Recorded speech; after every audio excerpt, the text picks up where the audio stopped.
MIM కంచుకోట బీటలు వారుతుందా? పాత బస్తీలో పతంగి పార్టీకి ప్రజలే చుక్కలు చూపిస్తున్నారా? గత అసెంబ్లీ ఎన్నికల ముందు ఏదైతే బీజేపీ రాష్ట్ర అధ్యక్షుడిగా ఉన్న బండి సంజయ్ చేసిన పాదయాత్ర ఇప్పుడు ఆ ప్రభావం చూపిస్తుందా? నియోజకవర్గాల్లో తిరుగుతున్న పతంగి ఎమ్మెల్యేలకు ప్రజలే ఎందుకు ఎదురు ప్రశ్నలు వేస్తూ ఉన్నారు? ఎందుకు తిరిగి వెళ్ళిపోమని వెళ్ళగొడతా ఉన్నారు? రాబోయే రోజుల్లో తెలంగాణలో హైదరాబాద్లో బీజేపీకి పట్టు పెరగబోతూ ఉందా? ఇదే విషయమై మనతో మాట్లాడడానికి బీజేపీ హైదరాబాద్ నాయకులు యాకత్పుర బీజేపీ ఇన్ఛార్జ్ వీరేందర్ యాదవ్ ఉన్నారు. అన్నతో మాట్లాడదాం. అన్న, ఎట్లా ఉంది హైదరాబాద్లో పరిస్థితి? ఎట్లా ఉంది? బీజేపీకి అనుకూల పవనాలు వీస్తున్నట్టు, తెలంగాణలో అనుకూల పవనాలు వీస్తున్నట్టు అనిపిస్తుంది. రీసెంట్గా యాకత్పురలో జరిగినటువంటి ఒక ఘటన, స్థానిక ఎంఐఎం ఎమ్మెల్యేని తిప్పికొట్టారు, వెనక్కి పంపించేసినారు. ఆ ఘటనను ఎట్లా చూస్తారు? మీకు అనుకూలంగా చూస్తారా, లేక ప్రజల్లో వస్తున్న మార్పుగా చూస్తారా? ఇది ప్రజల్లో మార్పు వస్తున్నది. స్పెషల్గా ఏదైతే ఈరోజు ఎంఐఎం యాకత్పుర కానీ అట్లా హైదరాబాద్ పార్లమెంట్ కంచుకోట అని ఏ విధంగా చెప్పుకుంటూ వస్తుందో, దానికి ఈరోజు నిన్న ఎమ్మెల్యేని ఏ విధంగా అయితే తరిమి కొట్టారో దాని ఒక ఉదాహరణ తీసుకోవచ్చు.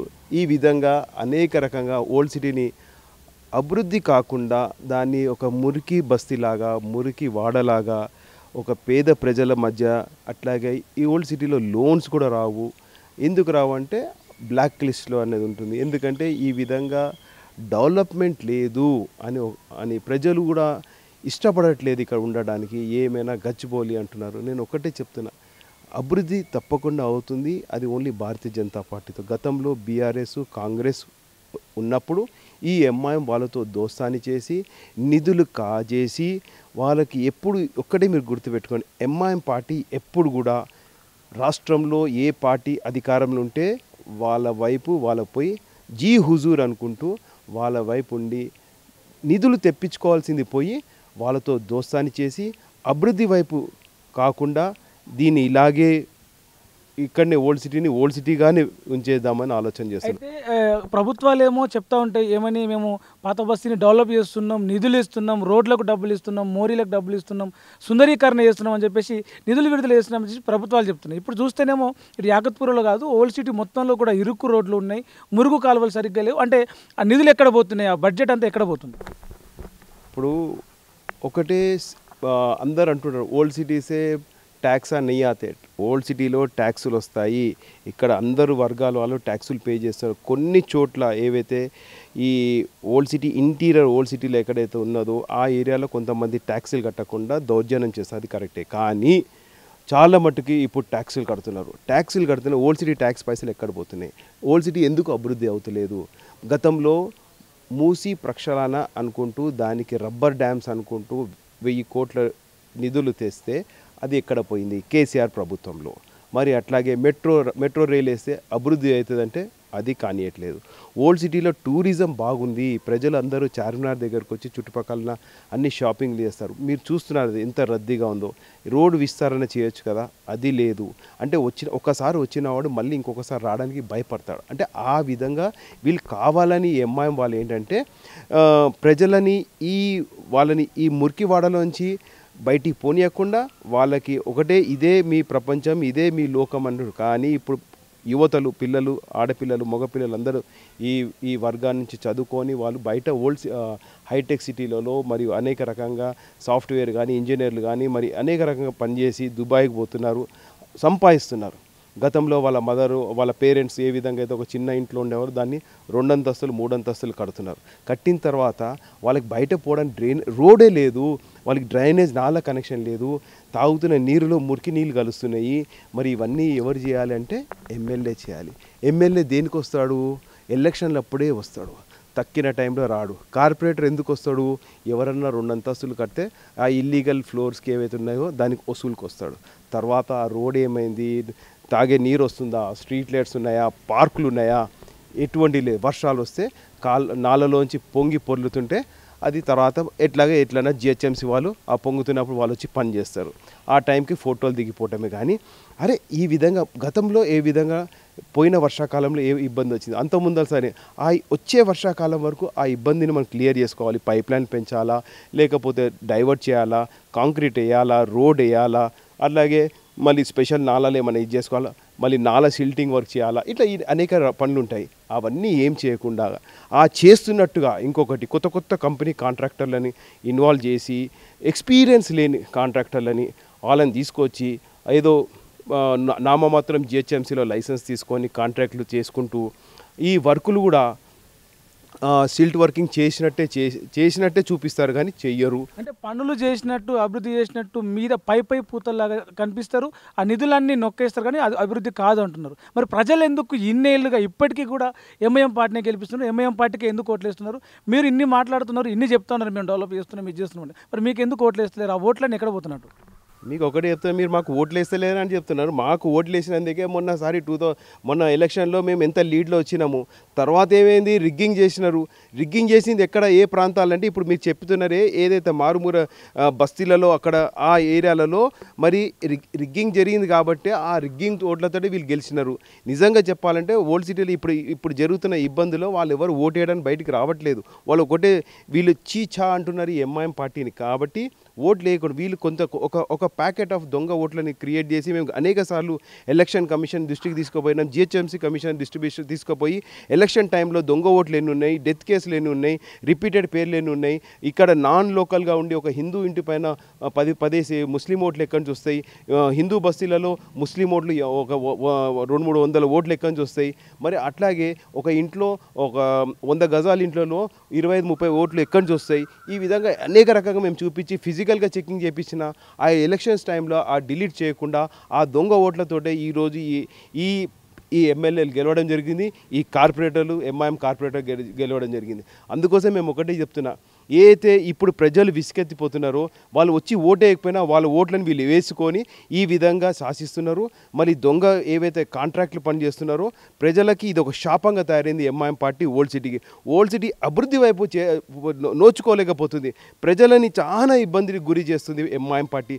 ఎప్పుడైనా ఏ పార్టీ అయినా వస్తే ప్రజల వికాసం కోసం, పిల్లల చదువు కోసము, వాళ్ళకి హాస్పిటల్ కానీ స్కూళ్ళు కానీ మరి అట్లాగే రోడ్డు కానీ అలాగే డ్రైనేజ్ సిస్టమ్ కానీ ఇవన్నీ ఏవైతే చూడాల్సింది పోయి అవన్నీ చేయకుండా చేసినట్టే బిల్లులు ఎత్తి ఈ విధంగా వీళ్ళు బతికి ఏ విధంగా వీళ్ళు ఏమంటారంటే కాందాన్ కూర్చొని తినే విధానంగా సంపాదిస్తున్నారు ప్రజల పైసలు. అంటే ఇప్పుడు మీరు అంటున్నారన్న ముస్లిమ్స్ ఓట్ల కోసం మాత్రమే ఎంఐఎం పార్టీ ఉన్నది, ఆ ముస్లిమ్స్ ఓట్లు కూడా రిగ్గింగ్ చేస్తున్నారు అని చెప్పేసి. మరి బీజేపీ కూడా ఓన్లీ హిందువుల కోసం, హిందువుల ఓట్ల కోసం, హిందువుల డెవలప్మెంట్ కోసమే చూస్తుంది కాబట్టి ముస్లింల ఓట్లు ముస్లిం పార్టీ వేసుకుంటుంది అనుకోవచ్చు కదా.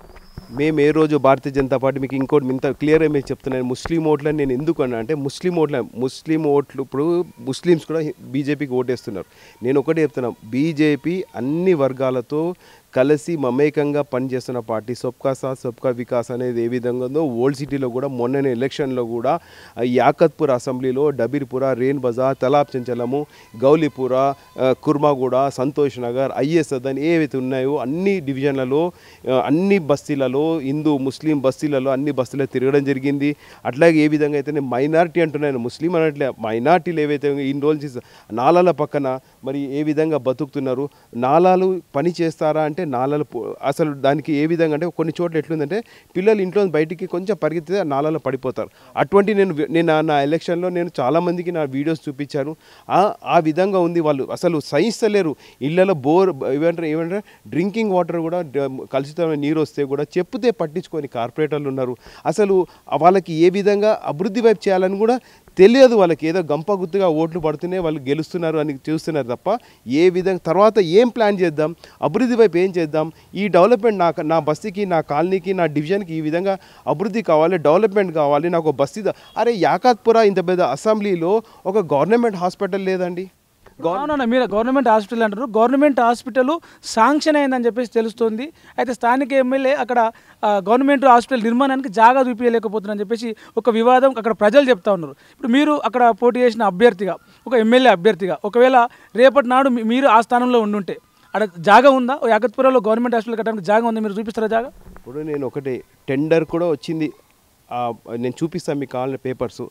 యాకత్పురాకి ఒక గవర్నమెంట్ హాస్పిటల్ శాంక్షన్ అయింది, ఆ 2 ఎకరాల భూమి కావాలి, దానికి ఉన్న సిట్టింగ్ ఎమ్మెల్యే ల్యాండ్ చూపించలేని పరిస్థితి ఉన్నది. నేను చూపిస్తాను, మీరు రాండి, నేను ల్యాండ్ చూపిస్తా, గవర్నమెంట్ ల్యాండ్ ఉంది, కొంచెం కిరికిరి ఉంది అంటే వాళ్ళు అంటే కిరికిరి అంటే కొంచెం ఎన్క్రోచ్మెంట్ ఉంది, గవర్నమెంట్ తలుచుకుంటే ఏదైనా చేయగలుగుతుంది. ఏదైతే గవర్నమెంట్ ల్యాండ్ ఉంది, ఆ గవర్నమెంట్ ల్యాండ్ అలాగే చేస్తే ప్రజలకి యాకత్పురాకి ఏదైతే గవర్నమెంట్ హాస్పిటల్ ఏదో శాంక్షన్ అయిపోతే ప్రజలు ఇక్కడ ఇచ్చేస్తారు. కానీ ఈ ఎమ్మెల్యేకి ఎక్కడి నుంచి, స్థానిక ఎమ్మెల్యే కాదు ఈయన, బయట నుంచి ఎక్కడి నుంచో తెచ్చిన ఎమ్మెల్యే, ఇంకో స్థానికంగా ఉన్న కార్పొరేటర్లకు కూడా అంత నాలెడ్జ్ లేదు. కాబట్టి ఒకటే వీళ్ళకి ఏమైనా దోచుకోవాలి, దొంగ బిల్లులు ఏ విధంగా తీసుకోవాలి, ఏ విధంగా కమిషన్లు కొట్టాలి, ఏ విధంగా మేము బయట బిల్డింగ్లు ఎట్లా కట్టుకోవాలన్నా తప్ప ప్రజల కోసం చేసేది లేదు. ప్రజలకి చదువు విద్య అందించాలని ఏ మాత్రం లేదు. మీరు అడుగుతున్నారు కదా, మాకు ఒక్క ఛాన్స్ ఇవ్వండి, హైదరాబాద్ను మాకు ఇవ్వండి, ఆ 7 ఎమ్మెల్యేలు అంటే ఎంఏ పార్టీకి ఇవ్వకండి, బీజేపీకి ఇవ్వండి, తెలంగాణలో ఒకసారి బీజేపీకి అవకాశం ఇవ్వండి అంటున్నారు. తెలంగాణ పక్కన పెడితే, అంటే ఇప్పుడున్న రాజకీయ పరిస్థితుల్లో తెలంగాణలో బీజేపీ పూర్తి స్థాయిలో అధికారంలోకి వస్తుందా రాదా అనే విషయం పక్కన పెడితే, హైదరాబాద్లో మాత్రం బీజేపీ కొంత బలంగా ఉంది. ఓల్డ్ సిటీలో మీకు అవకాశం ఇస్తే ఎట్లా చేస్తారన్న? ఓల్డ్ సిటీని ఏం చేస్తారు, డెవలప్మెంట్ ఎట్లా చేస్తారు? ఇప్పుడు ఓల్డ్ సిటీ అనేది దీన్ని ఒక మొత్తం స్లమ్ సిటీగా చూపిస్తాం. మాకు బీజేపీకి అవకాశం ఇస్తే ఓల్డ్ సిటీ కాదు, గోల్డ్ సిటీ అని చేసి చూపిస్తాం. ఎట్లా, ఏ విధంగా అంటే ఇన్ని సంవత్సరాల నుంచి 50 సంవత్సరాల నుంచి ఓల్డ్ సిటీ ఏ విధంగా అనేక రకంగా మురికి కాలువలకి, అలాగే ఇల్లీగల్ స్ట్రక్చర్స్కి, ఇల్లీగల్ అంటే రోడ్ ఎన్క్రోచ్మెంట్స్, అట్లాగే పార్కులు లేకుండా నాలాలని ఇష్టారాజ్యంగా ఈరోజు పని చేసినా మళ్ళీ దాన్ని అట్లాగే వదిలేస్తారు. సో మేమేంటంటే ఒక సిస్టమేటిక్ ప్లానింగ్తో పాటు రోడ్ డెవలప్మెంట్స్ కానీ, నాలాలు వాటికి నాలాల డైవర్సిఫికేషన్, మూసి కలపడము, మరి అట్లాగే ఏవైతే మెట్రో లేదో మెట్రో తీసుకొస్తాము, మరి అట్లాగే అవసరం వస్తే ఓల్డ్ సిటీలో ప్రాపర్ ఎలక్ట్రిఫికేషన్, స్ట్రీట్ లైట్స్ కానీ, డ్రింకింగ్ వాటర్ అయితే పొల్యూటెడ్ ఉందో దాన్ని అంతా ఇది చేసుకోవడము, అట్లాగే మంచి గవర్నమెంట్ స్కూల్స్, అట్లాగే ఏదైతే ప్రతి ఒక్క అసెంబ్లీలో ఒక గవర్నమెంట్ హాస్పిటల్ ఉండేట్టుగా, బస్తీ దవాఖానాలు ఏవైతే ఇప్పుడు దాంట్లో ఉన్న ప్రైమరీ థింగ్స్ కూడా ఉండట్లేవు, ఆ బస్తీ దవాఖానాలకి అన్ని విధంగా చూసుకుంటూ, ఇంకోటి ప్రతి ఒక్క వెల్ఫేర్ కమిటీ దగ్గర పోతాం, వాళ్ళకి కావాల్సిన వెల్ఫేర్ కమిటీస్ ఇది చేసి వాళ్ళ కాలనీస్లో, వాళ్ళ బస్తీలలో రిప్రజెంటేటివ్స్ పెట్టేసి మా కార్పొరేటర్స్తో టైఅప్ చేసుకొని వాళ్ళకి కావాల్సిన నిధులు మేము సేకరించి వాళ్ళకి అభివృద్ధి వైపు తీసుకెళ్తాము.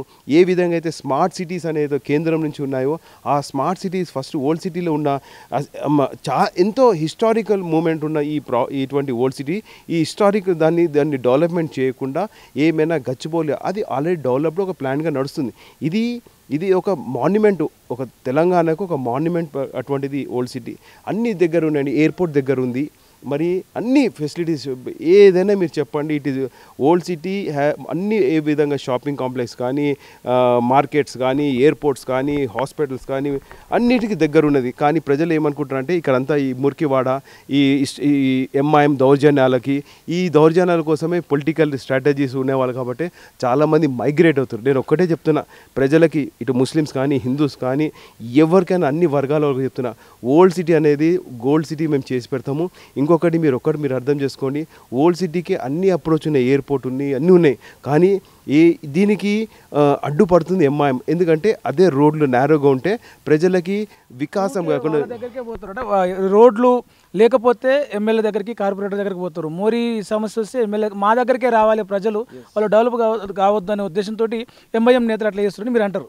ఓకే, అయితే బీజేపీ ఓల్డ్ సిటీ అనే విషయానికి వచ్చేసరికి, ఓల్డ్ సిటీ అనే పేరు ఎత్తంగానే ఫస్ట్ భాగ్యలక్ష్మి టెంపుల్ అంటారు, సమాధులు తవ్వుదాం, శివాలు వెళ్తే మాకు అని చెప్పి గతంలో ప్రస్తుతం ఉన్నటువంటి కేంద్ర మంత్రిగా ఉన్న బండి సంజయ్ గారు మాట్లాడారు.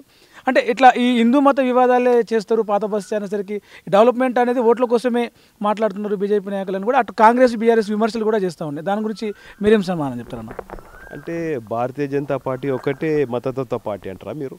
ఎంఐఎం పార్టీ ఈజ్ అ మతతత్వ పార్టీ. అది ఒక్కటే నేను ముస్లిం రిప్రజెంటేటివ్ పార్టీలాగా చూపిస్తాను. కానీ ముస్లిమ్స్ని దబాయించి ముస్లిం పేదరికం తీసుకుపోయేదే MIM party. Bharatiya Janata party అందరినీ ముందలు తీసుకెళ్ళి సబ్కా సాత్ సబ్కా వికాస్ అనుకుంటూ అందరినీ వర్గాలను కలుపుకుంటూ ఈరోజు కేంద్ర ప్రభుత్వం నిధులు ఏవైతే ఉన్నాయో, కేంద్ర స్కీమ్స్ ఏవైతే ఉన్నాయో, రేషన్ ఇస్తున్నాము. అక్కడే మేము హిందూ ముస్లిం క్రిస్టియన్ ఏమైనా చూస్తున్నామా? బియ్యం అయితే అందరికి ఇస్తున్నాం కదా, ఎడ్యుకేషన్ అట్లా అందరికి ఇస్తున్నాం కదా.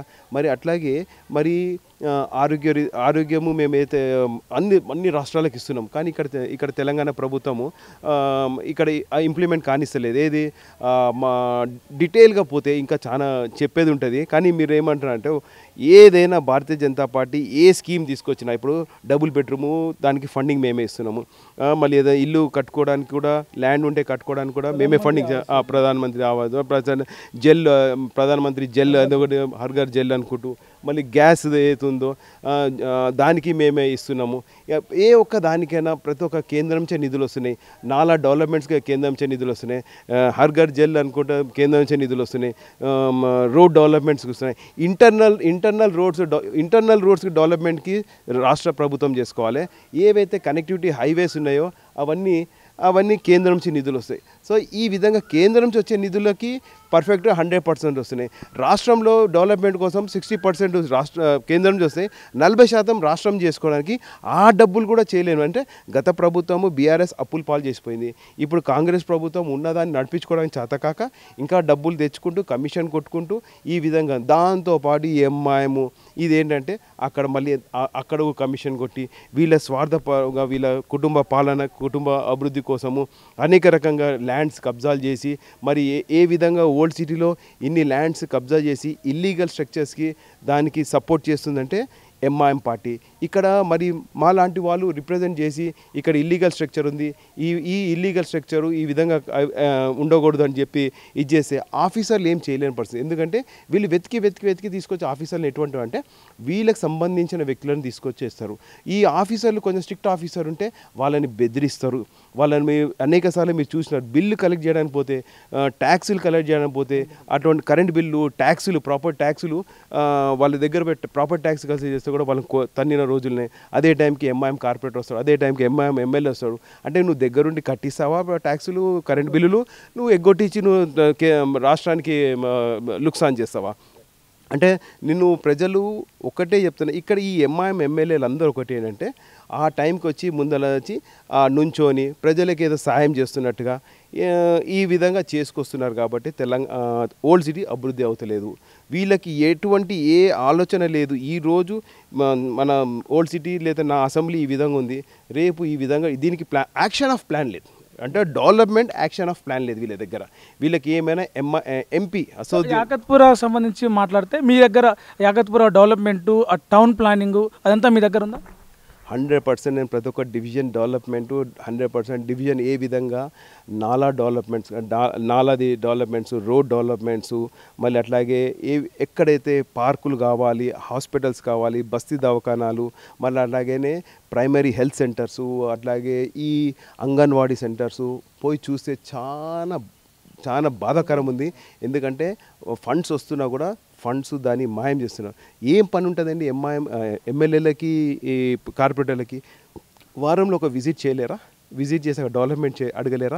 ఎక్కడైతే నిధులు వస్తున్నాయో ఆ నిధులు ఎక్కడ పోతున్నాయి? మరి ఈ విధంగా ఒక అంగన్వాడీ పోతే కూర్చోడానికి కుర్చీ ఉండదు, ఆ పిల్లలకి ఆడుకోవడానికి ఆటో వస్తువులు ఉండవు, ఏముండవు. ఏదో ఆ భోజనం వస్తే తింటారు, అట్లా పిల్లలు ఆడిపిస్తారు. ఆ టీచర్లు పాపం కష్టపడి ఏదో చదివి చెప్తారు, పోతారు. కానీ బేసిక్ ఫెసిలిటీస్, నీట్నెస్ ఉండదు మొత్తం చుట్టుపక్కల అంతా. అది ఎవరు చెక్ చేయాలి? స్థానిక కార్పొరేటర్, అట్లాగే ఆఫీసరు, మరి ఎమ్మెల్యే గారు విజిట్ చేస్తుంటే కొంతమందికి భయము అది ఈ విధంగా ఉంటుంది. సో ఇవన్నీ లేవు, గాలికి వదిలేసినారు వీళ్ళు. సో ఇప్పుడు దేశం వ్యాప్తంగా ఒకటి గమనిస్తే అన్న, ఉగ్రవాదం మీద కేంద్ర ప్రభుత్వం బీజేపీ ప్రభుత్వం కొంత గట్టిగా ఫైట్ చేస్తూ ఉంది. ఎక్కడ దొరికినా మొన్న ఆపరేషన్ సింధూర్ చూసినాం మనం. అయితే ఎక్కడ బొంబాయిలో బాంబు పేలినా, లక్నోలో బాంబు పేలినా, బెంగళూరులో బాంబు పేలినా, ఎక్కడ ఉగ్రవాద కదలికలు జరిగినా హైదరాబాద్లో హై అలర్ట్ వస్తుంది. హైదరాబాద్లో ఉగ్రవాదుల మూలాలు తెలుస్తూ ఉన్నాయని చెప్పేసి పాత బస్సులు అక్కడ ఉన్నారు ఇక్కడ ఉన్నారని చెప్పేసి ఒక హై అలర్ట్, మొత్తం హైదరాబాద్ కూడా కొంచెం టెన్షన్ పడే వాతావరణం వస్తుంది. అంటే దానికి ఏంది రీజన్ అంటారు మీరు? అంటే ఎట్లా చెప్తారు మీరు కనుక అధికారంలోకి వస్తే లేదా హైదరాబాద్లో మీకు అవకాశం ఇస్తే ఉగ్రవాద మూలాలకు సంబంధించి మీరు ఏం చర్యలు తీసుకుంటారు? చూడండి, ఓల్డ్ సిటీలో అనేక స్థావరాలు ఉన్నాయి, మదర్సాలు ఉన్నాయి, ఐఎస్ఐ ఏజెంట్ స్లీపర్ సెల్స్ ఉన్నాయి, మళ్ళీ పోలీస్ వ్యవస్థకు తెలుసు, పోలీస్ అలర్ట్ చేస్తూనే ఉంటుంది. అనేక మంది ఇల్లీగల్ ఇమిగ్రెంట్స్ ఎక్కడి నుంచి వచ్చి ఇక్కడ లోకల్గా స్థానం తీసుకుంటున్నారు. మన గతంలో బీఆర్ఎస్ ప్రభుత్వం ఉన్నప్పుడు ఫ్రెండ్లీ పోలీస్ అనుకుంటూ పోయింది. అట్లాగే ఇప్పుడు ఉన్న కాంగ్రెస్ ప్రభుత్వంలో పోలీసు వ్యవస్థని వాళ్ళని పని చేయకుండా ఇష్టారాజ్యంగా ఈ పొలిటికల్ ఒత్తిడి తీసుకొస్తున్నారు. నేను ఒకటే చెప్తున్నా, యూనిఫామ్కి మర్యాద ఇవ్వండి, యూనిఫామ్కి వాళ్ళకు స్వేచ్ఛ ఇవ్వండి, యూనిఫామ్కి ఒక బాధ్యత ఇవ్వండి, మీ కంట్రోల్లో పెట్టుకోకండి, వాళ్ళు చేసే పనులు వాళ్ళని. ఇక్కడ పోలీస్ వ్యవస్థకి పొలిటికల్ ప్రెషర్ చాలా అయిపోయింది. ఇంకొకటి, ఏదైనా ఆల్ ఇండియాలో ఏమైనా టెర్రరిస్ట్ థ్రెట్స్ ఏమైనా వస్తే ఫస్ట్ అలర్ట్ హైదరాబాద్. ఎందుకు వస్తాయంటే ఇక్కడ చాలామంది ఇల్లీగల్ ఇమిగ్రెంట్స్ ఉన్నారు, అట్లాగే బంగ్లాదేశ్ ఉన్నారు, రోహింగాస్ ఉన్నారు, మరి కొన్ని పాకిస్తానీస్ ఉన్నారు. మొన్న చూసినారు ఏ విధంగా అయితే ఆపరేషన్ సింధూర్లో కేంద్ర ప్రభుత్వం నుంచి హోంశాఖ నుంచి ప్రతి సీఎంకి ఫోన్ చేసి మీ దగ్గర ఉన్న వాళ్ళందరినీ ఫిల్టర్ చేసి మీరు వాళ్ళని సరెండర్ చేసి వాళ్ళని పంపించమని. మరి ఏ ఒక్క రోజున మన సీఎం గారు ప్రెస్ మీట్ పెట్టినారు. ఆయన హోంశాఖ, ఆయన సీఎం అయితే ఓకే, మేము ఆయన్నే హోంశాఖ ఉంది, ఆయన్నే ఎడ్యుకేషన్. సో మరి హోంశాఖ ఉన్నప్పుడు మళ్ళీ నాకు కేంద్రం నుంచి హోంశాఖ మినిస్టర్ ఫోన్ చేశారు. మళ్ళీ ఆయన ఒక మీటింగ్ కండక్ట్ చేసిన ప్రజలకు తెలియదు. మరి అట్లీస్ట్ ఆయన ఒక ప్రెస్ మీట్ పెట్టి మరి ఈ విధంగా మరి రాష్ట్రంలో అందరూ అలర్ట్ ఉండాలి, ప్రజలు మీరు కూడా అలర్ట్ ఉండాలి, ఈ విధంగా టెర్రరిస్ట్ అటాక్ జరుగుతున్నాయి కాబట్టి మీ చుట్టుపక్కల ప్రాంతాల్లో ఎవరైనా కొత్త వ్యక్తులు కనిపిస్తే ఈ టోల్ ఫ్రీ నెంబర్ ఫోన్ చేయండి, పోలీస్ వ్యవస్థ వచ్చి వాళ్ళని పట్టుకోండి. నువ్వు ఏమైనా హైడ్రా మీద నీకు టాల్ నెంబర్ ఫ్రీ, హైడ్రాకు ఒక పోలీస్ స్టేషన్. ఇట్లనే నీ హోమ్ మినిస్ట్రీ నుంచి ఫోన్ చేసినప్పుడు నీకు ఒక ఇల్లీగల్ ఇమిగ్రెంట్స్ ఎవరైతే ఉన్నారో వాళ్ళందరినీ ప్రతి పోలీస్ స్టేషన్లో ఒక సెపరేట్గా ఈ సెల్ పెట్టి అక్కడ ఉన్న ఇల్లీగల్ ఇమిగ్రెంట్స్ని తీసుకొచ్చి అక్కడ సరెండర్ చేసి వాళ్ళని డిపోర్టింగ్ చేసి అదర్వైజ్ నువ్వు తీసుకెళ్ళి సెంట్రల్ హ్యాండ్ ఓవర్ చేయి, వాళ్ళు చూసుకుంటారు, వాళ్ళ పని వాళ్ళు చూసుకుంటారు. మీ డిపార్ట్మెంట్ ఫస్ట్ లోకల్ ఉన్న వాళ్ళందరినీ తీసుకురండి, తర్వాత వాళ్ళు హ్యాండ్ ఓవర్ వాళ్ళు చూసుకుంటారు. ఈ పని జరగట్లేదు. సో ఈ పని జరగట్లేదు. అట్లాగే చాలామంది స్లీపర్ సెల్స్ ఉన్నారు. ఇంకొకటి, మేము గతంలో కూడా మేము ఇక్కడ ఉన్న పోలీస్ వ్యవస్థకు కూడా మేము రిప్రజెంటేషన్ ఇచ్చినాము, పలానా చోట సెన్సిటివ్ ఉన్నది, కొన్ని స్లీపర్ సెల్స్ ఉన్నారు అని కూడా చెప్పడం జరిగింది. సరే, పోలీసు వాళ్ళు కొన్ని కారణాల వల్ల వాళ్ళు చెప్పరు, వాళ్ళ పని వాళ్ళు చేసుకుంటారు. మేము పోలీసు తప్పు పట్టట్లేదు, ఒక్కటే వ్యవస్థని తప్పు పడుతున్నాము. యాక్టివ్గా రోల్ తీసుకోవాలని తెలంగాణ ప్రజల భద్రత, ఎందుకంటే గతంలో దిల్సుఖ్నగర్, సాయిబాబా టెంపుల్, లుంబిని చాటి ఏ విధంగా పేలిందో ప్రజలకి అది కాకుండా ఒక అలర్ట్ అనేది తీసుకురావాలని కోరుతున్నాం. అంటే ఇప్పుడు ప్రధానంగా రాబోయే రోజుల్లో స్థానిక సంస్థల ఎన్నికలు రాబోతున్నాయి, పంచాయతీ ఎన్నికలు, ఎంపీటీసీ ఎన్నికలు, జెడ్పీటీసీ ఎన్నికలు, కార్పొరేషన్ ఎన్నికలు, జిహెచ్ఎంసీలు రాబోతున్నాయి. సో మీరు ఎట్లా ఇప్పుడు హైదరాబాద్లో జిహెచ్ఎంసీ ఎన్నికల్లో కార్పొరేషన్ ఎన్నికల్లో ఎంఐఎం కంచుకోటను బద్దలు కొడతారా? రాష్ట్రంలో జరిగే స్థానిక ఎన్నికల్లో మీ పాత్ర ఎట్లా ఉండబోతుంది? ఎట్లా మీరు మీ బలాన్ని చూపించబోతున్నారు, పెంచుకోబోతున్నారు? ఇప్పుడు ఒకటే మీకు చెప్తున్నా, గతంలో ఈ ఎంఐఎం పార్టీ ఎటువంటిదంటే రాష్ట్రంలో ఏ ప్రభుత్వం ఉంటే వాళ్ళతో టై అయిపోతుంది, టై అయిపోయి దోస్తాని అంటది, వాళ్ళని ఒక అలయన్స్ చేసుకొని आप ओल्ड सिटी को नहीं आना, ओल्ड सिटी में जितने हम देख लेते, आप न्यू सिटी में कितने भी कॉर्पोरेशन वार्ड से आप देख लो, हमारा ओल्ड सिटी का हम देख लेते. అక్కడ ఏమైందంటే వీళ్ళు క్యాండిడేట్ పెట్టరు, కాంగ్రెస్ క్యాండిడేట్ పెట్టరు, ఇటు బీఆర్ఎస్ క్యాండిడేట్ పెట్టరు. ఇప్పుడు ఈవెన్ ఎట్లుందంటే కాంగ్రెస్, టీఆర్ఎస్, ఎంఐఎం ఈ మూడు పార్టీలు ఒకటే పార్టీలు, వీళ్ళ పైన ఒకటే, కానీ వీళ్ళు అంతా లోపల అండర్స్టాండింగ్. గతంలో కూడా నా ఎమ్మెల్యే ఎలక్షన్స్లో గట్టి పోటీ ఇవ్వడానికి కాంగ్రెస్ క్యాండిడేట్ పెట్టలేదు, బీఆర్ఎస్ క్యాండిడేట్, కాంగ్రెస్ క్యాండిడేట్లు పోయి ఎంఐఎం క్యాండిడేట్ తోటి ప్రచారం చేసిన రోజులు ఉన్నాయి. అంటే ఈ విధంగా వీళ్ళు ఏంటంటే మూడు పార్టీలు కలిపి ఒకటే క్యాండిడేట్ నుంచో పెడతారు. మళ్ళీ ఒకవేళ ఈ ఇద్దరు కాంగ్రెస్ని బీఆర్ఎస్కి క్యాండిడేట్కి టికెట్ ఇచ్చినా కూడా వీళ్ళే సెలెక్ట్ చేస్తారు. ఈ ఎంఐఎం వాళ్ళ దారుసలా నుంచి బీఫామ్ ఇస్తారు. వీళ్ళు యాక్చువల్గా గాంధీ భవనో లేకపోతే బీఆర్ఎస్ భవన్కో పోయి తెచ్చుకోవాలి బీఫామ్, కానీ ఈ బీఫామ్ వీళ్ళు దారుసలాంలో తెచ్చుకుంటారు. అంటే అంత దిగజారిన పరిస్థితి ఉంది పొలిటికల్ ఓల్డ్ సిటీలో. మరి ఈ భారతీయ జనతా పార్టీ ఒకటే పార్టీ ఓల్డ్ సిటీలో ఎంఐఎంకి ధీటుగా పోరాడుతున్న పార్టీ. ప్రజలందరికీ తెలుసు, ఏ మాత్రం ఇబ్బంది జరిగినా మరి పార్టీ ముందర ఉండేది భారతీయ జనతా. మొన్న రక్షాపురంలో కానీ, సికింద్రాబాద్లో కానీ, నాంపల్లిలో ఎగ్జిబిషన్ గ్రౌండ్స్లో కానీ గుళ్ళపై ధ్వంసం చేస్తే మరి ఎందుకు బీఆర్ఎస్ నాయకులు బయటికి రాలేదు, ఎందుకు కాంగ్రెస్ నాయకులు బయటికి రాలేదు? బీజేపీ వాళ్ళే ఆ రోజు అర్ధరాత్రి పోయి పోరాడి మరి ఆ విగ్రహ ప్రతిష్టాపన చేపించినాం, పోలీసులకి హెచ్చరించినాము, మరి వ్యవస్థని సీఎం కూడా హెచ్చరించినాం. అంటే వాడు పిచ్చివాడు, వాడు అమాయకుడు, వాడికి తెలియదు అని వెనకకేసుకొచ్చారు. అదే రోజు 150 మందిని ఉగ్రవాదులని ఒక బిల్డింగ్లో ఒక రూమ్లో కూర్చోపెట్టి వాళ్ళకి ఇచ్చేసి ఈ విధంగా మనం ప్లాన్ చేయాలి, తెలంగాణలో అన్నిట్లో గుళ్ళని ధ్వంసం చేయాలని ఒక మీటింగ్ పెడితే వాళ్ళని రెడ్ కార్పెట్ వేసి వాడిని బయటికి పంపించేసి దాని తెల్లారే కదా మళ్ళీ నాంపల్లిలో గొడవ అయింది. సో ఈ విధంగా వీళ్ళు ఏంటంటే వీళ్ళు చేసే స్కెచ్కి సహకరిస్తున్నది ఈ కాంగ్రెస్ బీఆర్ఎస్. సో మేము ప్రజలకు ఒకటే చెప్తున్నాము, ప్రజలకి ఏదైనా అది నాలా విషయం ఉండనివ్వండి, మన అట్లానే ఎలక్ట్రిసిటీ స్ట్రీట్ లైట్స్ ఉండనివ్వండి, డ్రైనేజ్ సిస్టమ్ ఉండనివ్వండి, రోడ్ సిస్టమ్ ఉండని, ఏదైనా ప్రాబ్లం వస్తే కాంట్రాక్టర్ తోటి కానీ అక్కడ వేరే ఆఫీసర్లతోటి కానీ ప్రాబ్లం వస్తే ముందర ఉండేది భారతీయ జనతా పార్టీ. ఏ కాంగ్రెస్ నాయకుడు రాడు, ఏ బీఆర్ఎస్ నాయకుడు రాడు, ఎంఐఎం క్యాండిడేట్ ఏమో వసూళ్ళు చేస్తుంటాడు. సో ఇంకొకటి, ప్రజలు ఓల్డ్ సిటీలో 3వ ఫ్లోర్ 4వ ఫ్లోర్ కడుతుంటే అడ్డగించి వసూలు చేసేది ఎంఐఎం పార్టీ. దానికి ఆఫీసర్స్ దానికి సహకరిస్తారు. మరి మేము వ్యతిరేకించి అనేక రకంగా ఎంతోమంది కన్స్ట్రక్షన్ చేస్తుంటే బయట మెటీరియల్, ఇల్లు కన్స్ట్రక్షన్ చేస్తే బయట పెట్టుకోకపోతే ఇంటి లోపల వేసుకుంటారు మెటీరియల్. సో వాళ్ళని బెదిరించి కట్టేటోళ్ళని కూడా అరే ఇంకా వాళ్ళకి ఎట్లా అనిపించిందంటే ఈ ఓల్డ్ సిటీ కట్టే బదులు ఎక్కడ బయటికి పోయి కట్టుకున్నామంటే ఆ విధంగా హరాస్మెంట్ ఉన్నది. సో దానికి కూడా మేము భారతీయ జనతా పార్టీ వాళ్ళ దగ్గర పోయి నుంచొని మేము కట్టించిన రోజులే. ప్రజలకి ఏ విషయంలో ఇబ్బందులైనా, చదువు పట్ల కానీ ఆరోగ్యం పట్ల కానీ ఇల్లు ఏమైనా భారతీయ జనతా పార్టీ ఒకటే కార్యకర్తలు లీడర్లు వచ్చి నుంచారు. ఏ కాంగ్రెస్ బీఆర్ఎస్ నాయకులు ఎలక్షన్స్ తప్ప తక్కిన టైంలో కనపడరు. అంటే మొత్తానికి హైదరాబాద్లో జరుగుతున్న పరిణామాలు ఏవైతే ఉన్నాయో, పాత బస్తీల్లో ప్రజలు తిరగబడుతున్నటువంటి విధానం ఏదైతే ఉందో, ఎంఐఎం పార్టీకి రోజులు దగ్గర పడ్డాయి అనే సంకేతాలే అని చెప్పేసి వీరేంద్ర యాదవ్ అంటా ఉన్నారు. అయితే రాబోయే రోజుల్లో పాత బస్తీని మేము చేజిక్కించుకుంటాం, పతంగి దారం తెంపేస్తాం, ఖచ్చితంగా కమలి వికాసం జరుగుతుంది. ఇదంతా కూడా రాబోయే అభివృద్ధికి, జరగబోయే అభివృద్ధికి, రాబోయే మార్పుకి ఒక నాంది.